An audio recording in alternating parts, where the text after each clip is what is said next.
नमस्ते मोदी जी। और मोदी जी, क्या हाल चाल है? नमस्ते बेटा पप्पू। क्या बात है, आज तो बहुत खुश लग रहे हो। हाँ मोदी जी, आजकल मैं बहुत खुश रहने लगा हूँ। जब से मैंने आपके साथ 5-6 वीडियो बनाए हैं, तब से अंदर से जीनियस जैसी फीलिंग्स आ रही है। दोस्तों, उन वीडियोस को आप भी देख सकते हैं, उनकी लिंक डिस्क्रिप्शन में है। तो बेटा पप्पू, उन वीडियोस में एक और वीडियो और जोड़ लो, क्योंकि आज मैं तुम्हें एक ऐसी कहानी सुनाने वाला हूँ कि यदि तुम उस कहानी के कंसेप्ट को समझ गए तो सचमुच ही तुम जीनियस बन जाओगे। वाह मोदी जी, फिर तो जल्दी सुनाइए। किसी नगर में एक ज्ञानी पंडित आए। वो उस नगर के लोगों से मिले। उस पंडित की खास बात ये थी कि वो लोगों का चेहरा देखकर उनका भविष्य बता देता था। इस बात से उस नगर के लोग उनसे काफी प्रभावित हुए।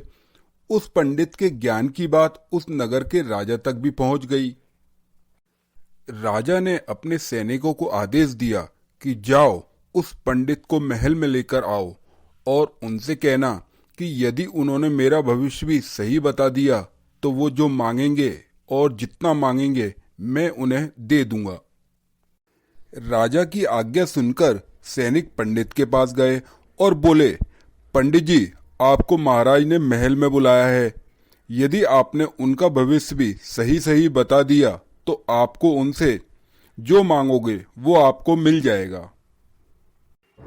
ये बात सैनिकों ने काफी घमंड भरी आवाज में कही। इस पर पंडित ने विनम्रता से जवाब दिया कि मैं आपके साथ महल में चलने के लिए तो तैयार हूँ, लेकिन आप मुझसे झूठ ना बोलें कि आपके महाराज मुझे मुंह मांगा कुछ भी दे सकते हैं, क्योंकि आपके महाराज हैं तो इंसान ही ना, भगवान तो नहीं। ये बात कहकर पंडित सैनिकों के साथ महल की ओर चल दिए। महल में जाकर पंडित ने देखा कि राजा अपने परम मित्र यानी दूसरे नगर के राजा के साथ शतरंज का खेल खेल रहे थे। पंडित को देखकर राजा बहुत खुश हुए और पंडित से बोले, पंडित जी, आपको मेरा भविष्य कैसा दिख रहा है? यदि आप मेरा भविष्य मुझे सही सही बताते हैं तो मैं आपको कुछ भी और कितना भी देने को तैयार हूं, ये मैं आपसे वादा करता हूं। ये बात सुनकर पंडित जी सोच में पड़ गए और कुछ देर सोचने के बाद राजा से बोले। क्या बोले मोदी जी? वो राजा से बोले, महाराज, मुझे आपका जीवन अंधकारमय दिख रहा है। आप कुछ समय बाद पूरी तरह से कंगाल हो जाएंगे। ये बात सुनकर राजा पंडित पर बुरी तरह से क्रोधित हो गए और पंडित से बोले, ए पंडित, तू जानता नहीं है तू किससे बात कर रहा है? इस गलती के लिए हम तुम्हें फांसी पर लटका सकते हैं। इस पर पंडित ने कहा, बेशक आप मुझे फांसी पर लटका दें, यदि मेरी बात गलत हुई तो। और अगर महाराज मेरी बात सही निकली तो राजा ने क्या कहा मोदी जी? तो राजा ने कहा, तुम जो मांगोगे और जितना मांगोगे तुम्हें दे दिया जाएगा, ये मैं तुमसे वादा करता हूं। इस पर पंडित ने कहा, महाराज, मेरा आपसे विनम्र निवेदन है कि आप मेरा मुंह मांगा इनाम मुझे फैसला होने से पहले ही दे दें। पंडित की ये बात सुनकर राजा के दोस्त पंडित पर बुरी तरह से भड़क गए और बोले, ए पंडित, तू पागल हो गया है क्या? फैसला होने से पहले हम तुझे इनाम कैसे दे सकते हैं? तो पंडित बोला, महाराज, आप ही सोचिए, अगर मेरी बात सच निकली यानी महाराज कुछ समय बाद कंगाल हो गए तो एक कंगाल आदमी भला किसी को कैसे इनाम दे पाएगा? और फिर महाराज का किया हुआ वादा भी पूरा नहीं हो पाएगा। और वहीं दूसरी तरफ यदि मेरी बात झूठी निकली तो आप मुझे फांसी पर लटकाकर मुझे दिया हुआ इनाम मुझसे वापस ले सकते हैं। सही तो कहा पंडित ने, एक कंगाल आदमी भला किसी को कैसे इनाम दे सकता है? फिर क्या हुआ मोदी जी? पंडित की इस बात पर राजा का दोस्त फिर से बहुत नाराज हो गया और पंडित से बोला, ए पंडित, बहुत घमंड है तुझे अपने ज्ञान पर।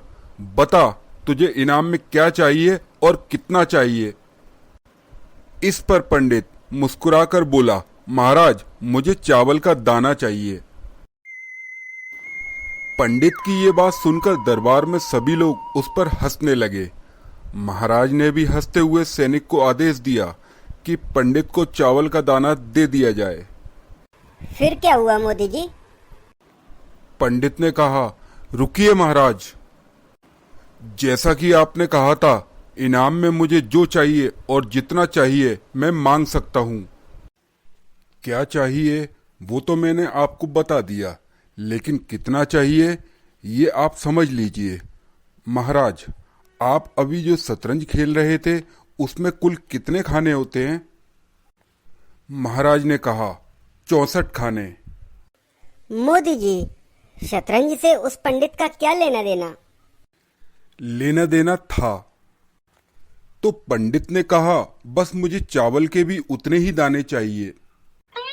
इस बात पर एक बार फिर दरबार में सभी लोग उस पर हंसने लगे और महाराज भी हंसकर बोले, ए पंडित, तू तो सचमुच में ही पागल हो गया है।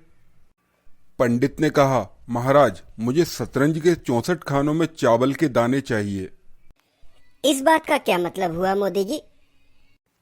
अभी समझ जाओगे बेटा पप्पू। पंडित महाराज से बोला, लेकिन मेरी शर्त यह है कि मुझे पहले खाने में एक दाना चाहिए और उसके बाद हर खाने में पिछले खाने का डबल दाना चाहिए। महाराज बोले, ए पंडित, ठीक से समझाओ।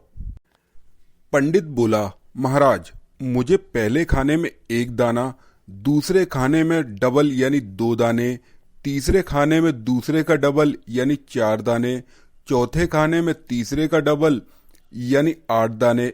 इस प्रकार से हर खाने में मुझे पिछले खाने का डबल दाना चाहिए। यानी 1, 2, 4, 8, 16, 32, इस तरह से। पंडित यही कहना चाह रहा है ना मोदी जी? बिल्कुल सही समझे बेटा पप्पू। अब महाराज उसकी बात समझकर राजी हो गए और बोले, बस इतना सा इनाम। इस पर उन्होंने शतरंज के पहले खाने में एक दाना रखा, दूसरे में 2, तीसरे में 4, चौथे में 8, पांचवे में 16, छठवें में 32 और सातवें में 64। इसके बाद मोदी जी?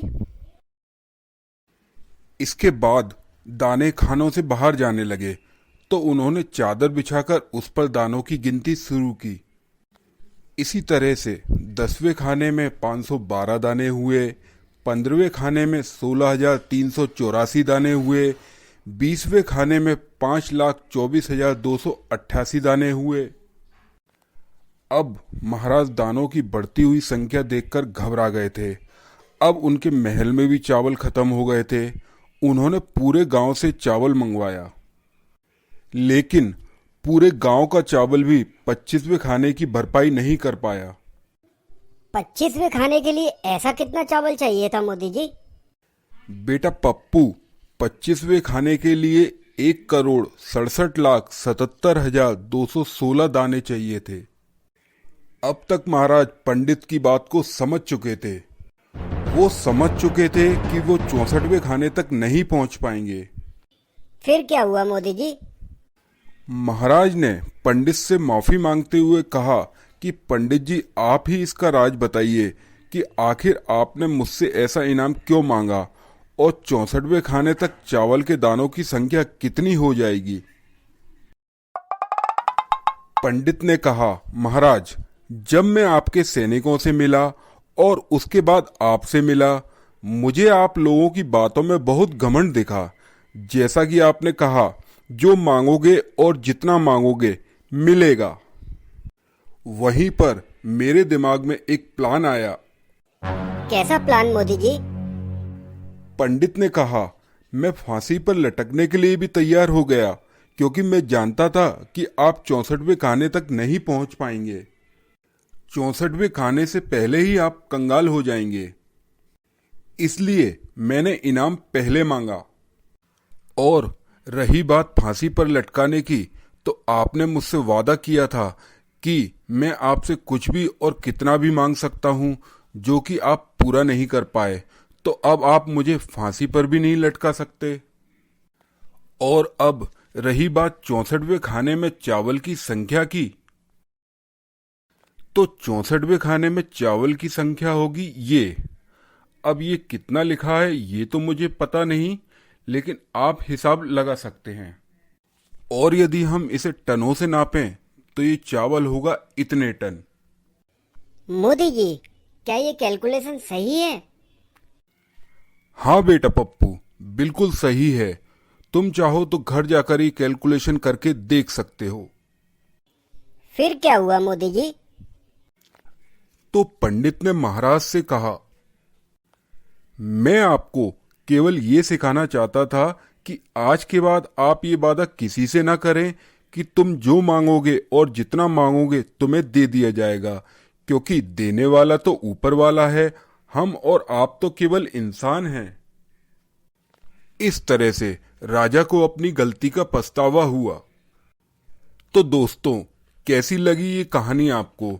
आप हमें कमेंट करके बता सकते हैं। और अगर ये वीडियो आपको अच्छी लगी हो तो प्लीज इसे लाइक और शेयर कर दीजिए। और यदि आप चाहते हैं कि मैं इसी तरह की रोचक कहानी आगे भी लाता रहूं, तो कृपया इस चैनल को सब्सक्राइब करके बेल आइकन दबा दीजिए। मिलते हैं अगले वीडियो में, तब तक के लिए नमस्कार। जय हिंद।